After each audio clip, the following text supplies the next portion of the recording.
مفتی عبدالرشید یہ موتمم ہے جامعۃ الرشید کے اور چانسلر ہیں الغزالی یونیورسٹی کے۔ انہوں نے بڑے حیران کن قسم کے انکشافات کیے ہیں۔ ان کا کہنا ہے کہ جب عمران خان وزیر اعظم تھے اور فیض حمید ڈائریکٹر جنرل ISI تھے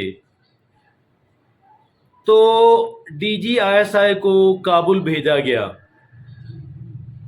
اور انہوں نے وہاں کی طالبان حکومت سے بات چیت کی،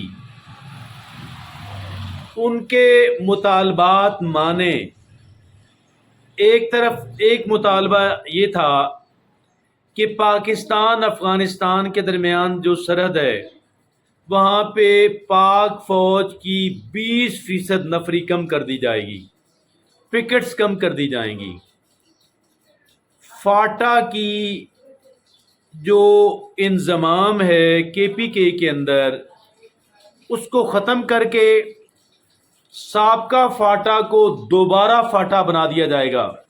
فیڈرلی ایڈمنسٹرڈ ٹرائبل ایریاز دوبارہ بن جائیں گے، اور TTP کے جو لوگ وہاں پہ افغانستان کے اندر ریفیوج لیے ہوئے ہیں، فیوجیٹو ہیں، قانون ان کو آتے ہی اریسٹ کر لے گا، انہیں اجازت ہوگی کہ پاکستان آ کے سیٹل ہو سکیں۔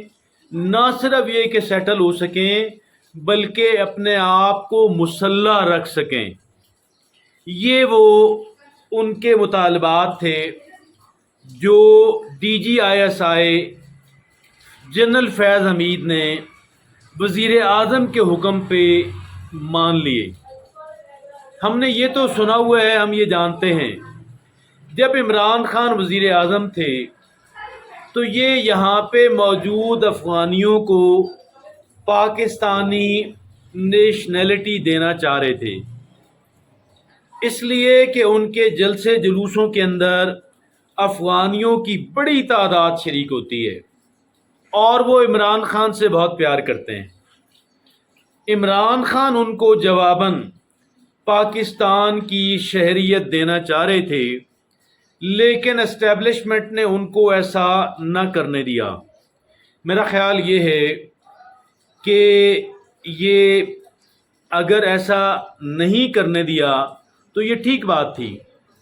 تاہم جو مفتی عبدالرشید کے جو ایلیگیشنز ہیں، فاٹا کو دوبارہ سابقہ فاٹا کو دوبارہ فاٹا بنانے کے، فوج کی پریزنس کو بارڈر پہ کم کرنے کے، TTP کے لوگوں کو دوبارہ جو اشتہاری ہیں پاکستان میں دوبارہ سیٹل ہونے کے، مسلح رہنے کی اجازت دینا، اس پہ ایک جینوئن انکوائری ضرور بنتی ہے۔